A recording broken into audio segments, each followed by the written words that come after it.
Salam sejahtera, terima kasih kerana bersama dengan saya di Nazilin Unity Channel. Beberapa jam selepas kematian Tun Daim Zainuddin, ini komen daripada Datuk Seri Anwar Ibrahim. Anwar Zahir takziah atas pemergian Daim. Meskipun ramai yang menganggap Daim Zainuddin dan Anwar Ibrahim adalah seteru politik, tetapi tindakan Datuk Seri Anwar Ibrahim mengucapkan takziah dan mengucapkan ucapan ini adalah luar biasa. Perdana Menteri Anwar Ibrahim mengucapkan takziah buat keluarga Allahyarham Daim Zainuddin yang meninggal dunia pagi tadi. Dalam satu hantaran ringkas di media sosial, Anwar berkata, Daim merupakan tokoh yang telah menyumbang kepada negara, terutama ketika menjadi Menteri Kewangan. Terima perkabaran pemergian Tun Daim Zainuddin setibanya di Lima Peru. Salam takziah buat keluarga Allahyarham, kata Anwar Ibrahim. Kerajaan mengiktiraf jasa dan sumbangan beliau kepada negara, terutama semasa menjadi Menteri Keuangan. Al-Fatihah, kata Anwar lagi. Allahyarham meninggal dunia pada usia 86 tahun di Hospital Asunta di Petaling Jaya, Selangor pagi tadi. Ketika mengesahkan berita itu, peguamnya, Gurdial Singh Nijjar, memaklumkan Daim mengalami strok baru-baru ini dan menjalani rawatan di unit rawatan rapi ICU hospital tersebut. Dewan Rakyat hari ini juga telah bertafakur selama 1 minit bagi penghormatan menghormati pemergian Allahyarham. Allahyarham meninggalkan seorang isteri, Naimah Abdullah Khalid, dan 5 cahaya mata. Dia menjadi Menteri Kewangan sebanyak 2 kali, iaitu pada 1984 hingga 1991 dan 1999 hingga 2001. Kedua-duanya ketika pentadbiran Dr. Mahathir Mohamad yang dilihat sebagai sekutu rapatnya.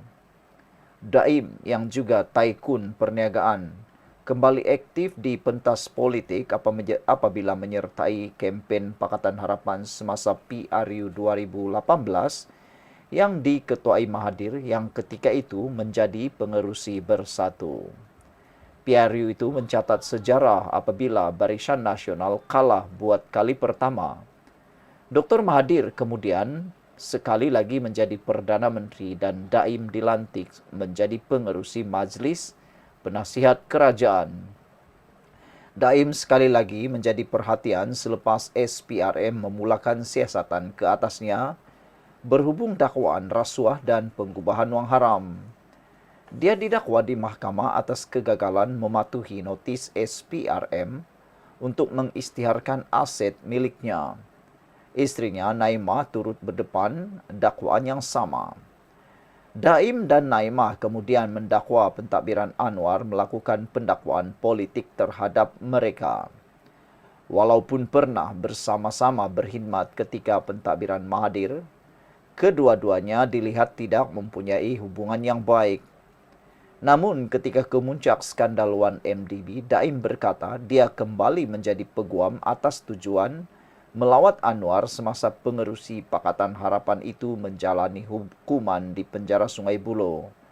Daim ketika itu berkata lawatan itu untuk membincangkan soal usaha menjatuhkan pentadbiran Najib Razak. Hubungan mereka dilihat kembali renggang selepas keruntuhan kerajaan PH pimpinan Mahathir. Pada Jun 2022, Daim berkata Anwar sepatutnya bersara daripada politik dan memberi laluan kepada pemimpin lebih muda. Anwar kemudian membalas dengan berkata Daim tak tidur malam jika dia menjadi Perdana Menteri. Sambil menambah, Daim perlu memberi penjelasan berkenan pendedahan kertas Pandora yang antara lain mengandungi dakwaan berkenaan akaun luar pesisir miliknya. Saudara-saudara sekalian, itulah cerita antara Daim dan Anwar Ibrahim. Walau bagaimanapun, Anwar Ibrahim mengucapkan salam takziah atas pemergian Daim. Jumpa lagi. Salam sejahtera, terima kasih kerana bersama dengan saya di Nazilin Unity Channel. Lagi pendedahan paling menarik pada malam ini ialah berkaitan dengan rasuah berjemaah 8 adun dan seorang ketua pemimpin tertinggi sebuah negeri.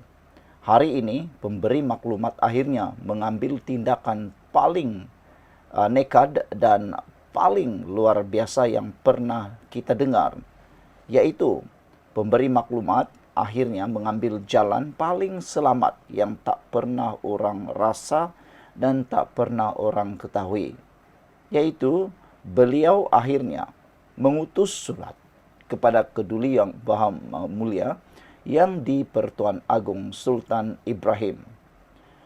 Sultan Ibrahim seperti yang kita tahu merupakan sultan yang sangat berdedikasi. Baginda ialah sultan yang sangat-sangat mencintai keamanan dan beliau, baginda juga ialah seorang sultan yang membenci kepada rasuah. Maka dengan itu tindakan pemberi maklumat mengutus surat kepada Keduli Yang Maha Mulia yang di-Pertuan Agong disokong oleh ramai pihak termasuk pengulas politik dan pemerhati politik. Ini kali pertama ahli perniagaan itu mendedahkan rakaman audio dan video kepada Keduli Yang Maha Mulia yang di-Pertuan Agong.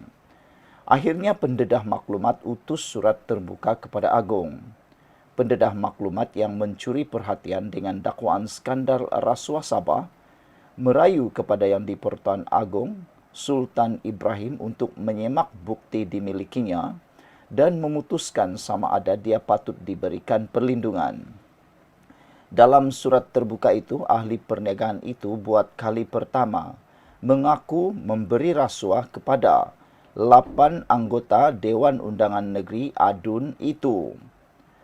Patik dengan suci hati mengatakan dan bersumpah mengatakan, Patik tiada pilihan dalam keadaan tertekan dan terpaksa memberi rasuah kepada 8 orang YB tersebut, di mana Ketua Pegawai Eksekutif GLC CEO tersebut telah mengesahkan kepada Patik bahawa lesen-lesen hanya akan dikeluarkan sekiranya terdapat YB di belakangnya, dan bagi syarikat yang tiada YB di belakangnya, walaupun mendapat skoring yang paling tinggi tidak akan dipertimbangkan untuk memperoleh lesen tersebut, katanya dalam surat itu.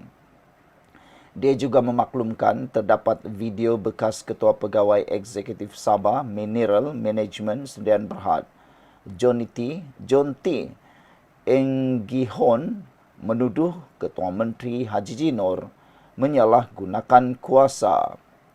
Katanya video itu adalah bahan sampingan selain 8 rakaman lain berkaitan perbualan rasuah 8 lagi adun.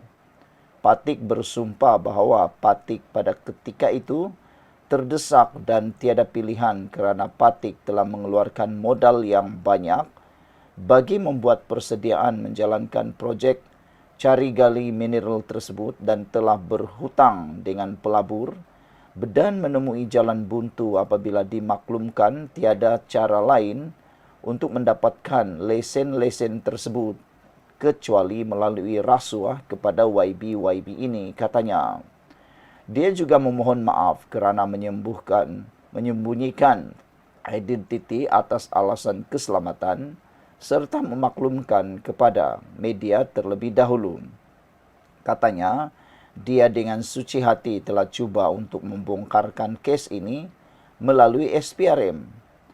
Patik dengan rasa rendah diri memohon maaf sekiranya surat Patik mengganggu yang amat mulia Tuanku, tetapi Patik atas dasar darurat dan tiada pilihan selain daripada berhubung terus dengan yang amat mulia Tuanku memandangkan Patik telah menerima ancaman bunuh yang mengugut Patik akan dibunuh dalam masa 24 jam, katanya.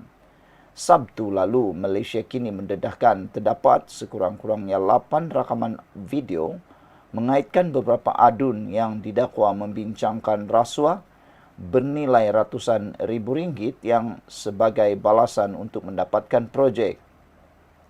Pemberi maklumat itu cuba mendapatkan perlindungan bawah Akta Perlindungan Pemberi Maklumat 2010 untuk membongkar perkara itu.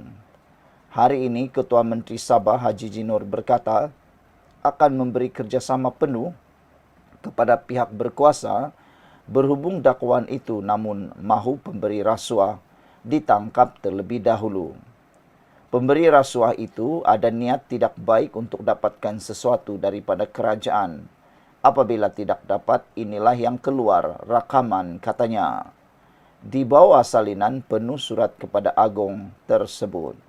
Saudara-saudara sekalian, apa komen anda untuk isu dan pendedahan kali ini? Apakah anda juga terkejut?